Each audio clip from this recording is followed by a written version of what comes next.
Today we are discussing animated film Batman The Long Halloween.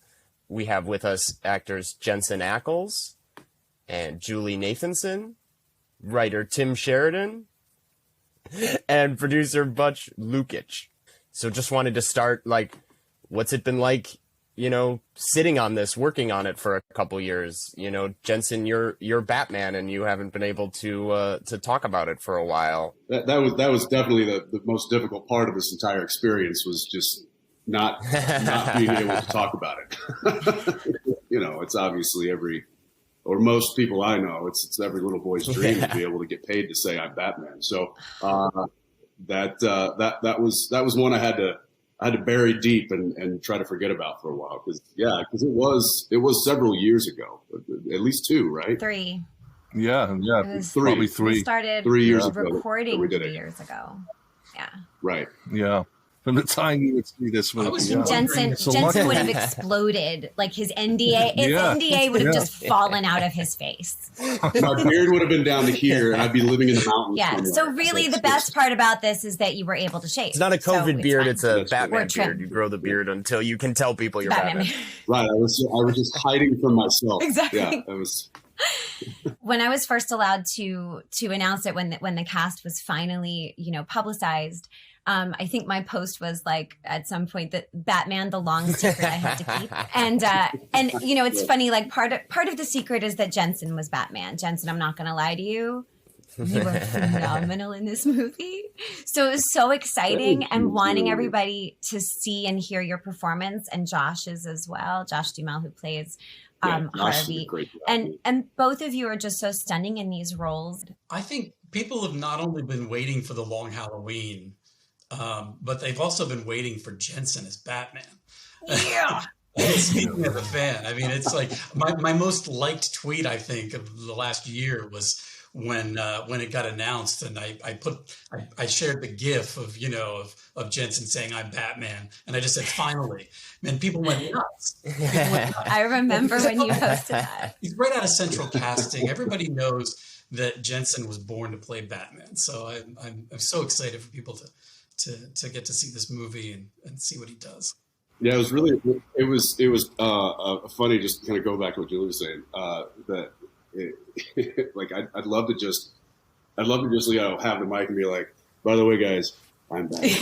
And drop the mic and exit, but then I would come back and be like, but it's a long Halloween, you gotta understand, it's the whole thing. And then I would be like, see, look what I'm doing, look at this, look at the other people that are, and I would probably not act as cool as I would want to, but it's of that magnitude, and that's why we're here. That's why we're all excited about it. And what Tim was alluding to, there is that moment in Supernatural, right, where you say it as like a joke, and so it's like we have that GIF, we have the Instagrams of you dressing up. It's almost like a trail of breadcrumbs leading to this. Either that, or he put all of this in motion. Jensen, how long has this been in the works for you?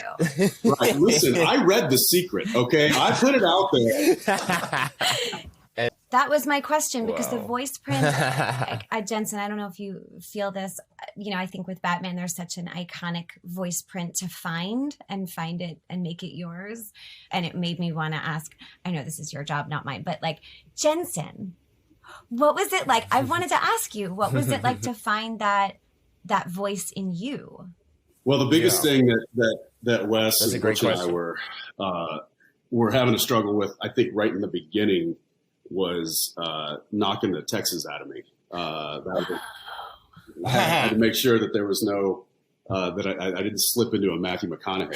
I remember that, because that would be an odd Batman voice. Oh God! But I want to hear the outtakes so badly. So once I just kind of started paying attention to that and stuff, it was really just, you fall into that Batman thing of that kind of breathy. You don't want to overdo it, but you just it's very, very controlled and very confident and almost effortless. And then the Bruce voice was simply just kind of like the outdoor voice. It's you got a little bit more vocal in there, and you put a little bit more of your nose in there, and you just make it more of a natural voice. But the Batman one was just, I think I threw on my bedroom eyes whenever I was trying to play Batman. Julie and Jensen, did you guys have any familiarity with this when it was first presented to you, or what kind of interested you about it? I mean, yeah, Jensen, we were talking about how you get to play Batman. It's kind of a dream role. And not just are you playing Batman, but you're doing it in one of, like I said, I would say, the most iconic Batman stories.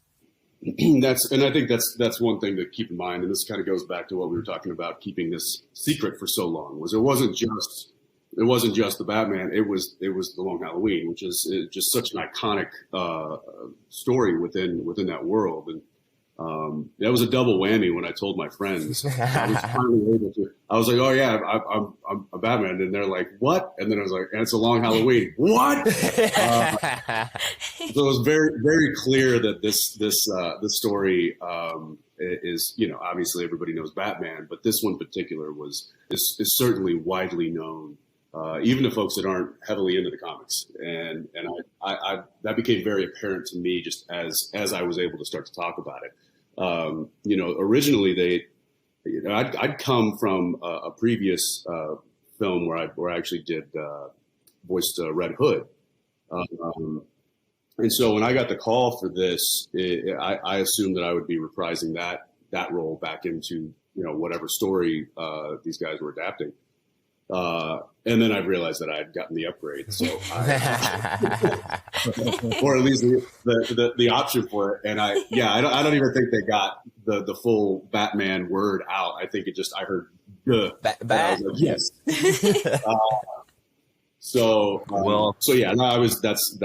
That's not even something that I had to think about. No, it was a no-brainer for us. And then to hear that it was Long Halloween, and it just compounded the fact that I had to keep this secret for so long. It was like sitting on a bomb. Yeah, and you even dressed as Batman last year. I did. Oh yeah, you did. I couldn't help myself. I had this wonderful crew person that I was working with who actually made handmade costumes and cosplay stuff, and awesome. She didn't even know. Wow. She had done the Red Hood version for me. Yeah. She's like, I want to do a Batman. Would you be my mannequin essentially? And I was just inside. I was just like, oh, if you only knew. If you only knew. Oh yeah, a Batman. Yeah, sure. Yeah. And funny enough, I think she modeled it from the color palette and everything from the Long Halloween. Oh my God. It was too much, and I was just like, yes, and this is going to be really fun. We're going to have a really big laugh about this in about a year. Julie and Jensen, I wanted to bring it back to you guys, especially going off what Tim just said about kind of what constitutes a performance in an animated piece that's both your voice and the storyboard artists working. I love how enthusiastic you guys are, because I love animation and voiceover, and I think that performances in this format can be just as thrilling and heartbreaking as live action stuff. You guys have done live action and animated. Can you speak a little bit to kind of what distinguishes voiceover performance and what Go ahead, Julie. You're the voiceover queen. Powerful about them?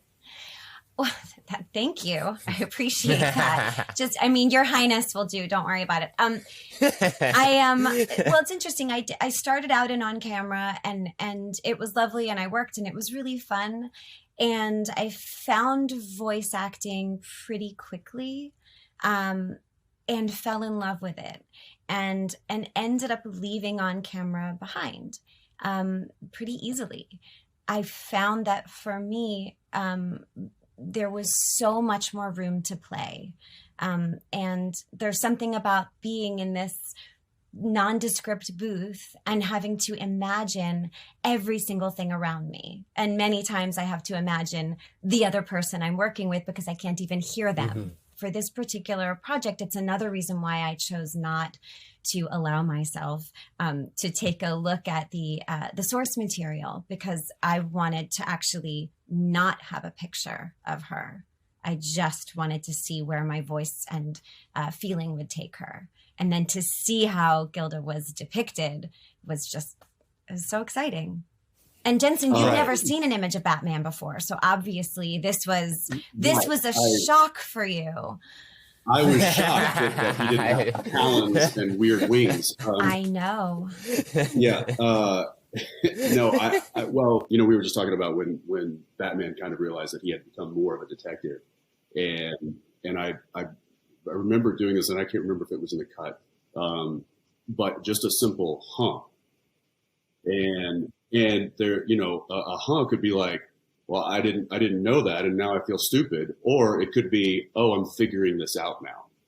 And trying to differentiate and really kind of hit those it's almost like a singer hitting a note, that you really have to you have to express yourself through your voice, and that was really fun for me, and the challenge that I enjoyed, and like Julie said, the process is wildly different, and so this was just to be able to exercise and flex that way while doing this character was awesome. Yeah, for me, whenever I'm talking about favorite superheroes, it's kind of just like, well, obviously Batman, and then we can talk about, everybody else, or there's other cool people, but yeah, he's kind of in a class of his own. Yeah. Awesome. Well, thank you guys so much for a great discussion. I guess I just wanted to kind of round it up by saying, at the top, we were saying this film took a couple years to complete. So just wanted to see if you guys had anything to add about what you're most looking forward to about fans finally getting to see it. For me, it's, I think this is pure a Batman film. It's, and that's been a long while coming. I mean, we haven't done really a pure, strict Batman movie in years. So this is going right back to way back to when we did BTAS, or Batman the Animated Series. I'm excited to see how people respond to what Butch and Chris Palmer and the rest of the team have done visually. I think, humbly, having nothing to do with the art in the movie, that they have leveled up in a way that, in terms of cinematic scale and, the richness of the visual life that they brought to the story. I think when you look at it and you look at the great history of animated films, I think this really stands out and raises the bar. Myself, it's my humble opinion. I hope some people agree, but I just love looking at it. It's a sumptuous feast. I kept being pleasantly surprised as I was watching by how quiet so many of the moments are. And there's so much space in between, even in between lines, to let something sink in, or because in natural speech, we don't always David Mamet our, dialogue at each other. And, I think I had imagined that it would be noisier, and it's so wonderful because it's quiet, because it almost has a simplicity, and this is a complicated story. So it lets the artwork, the visual artwork, stand out. And I couldn't agree more, Tim. It's really beautiful. I'll say, to touch on what Julie said about the quietness of it. It reminds me of one of my favorite moments of doing this, which was after a lot of the animation was done. We'd go back and I had to do a lot of fight efforts, chasing the fight, with the oof and the rah and all of that stuff. And one of my favorite moments was Wes would be like, I don't know, do we think that punch would hurt Batman? And Butch would just unmute himself and go, no. And then Butch made me cut so many of my fight efforts because he's Batman and he doesn't get hurt. He doesn't get the wind knocked out of him, and that was one of my favorite moments because I'm so used to overselling the fight efforts and all the other stuff I do. That this was a pleasant surprise, and I enjoyed that. Right. Yeah, it's Batman never does this, huh? So. Yeah, he doesn't need to make an effort to punch. He's Batman. No. Leave him alone. I love that that's the answer to any question. He's Batman. But he's Batman. None of your business.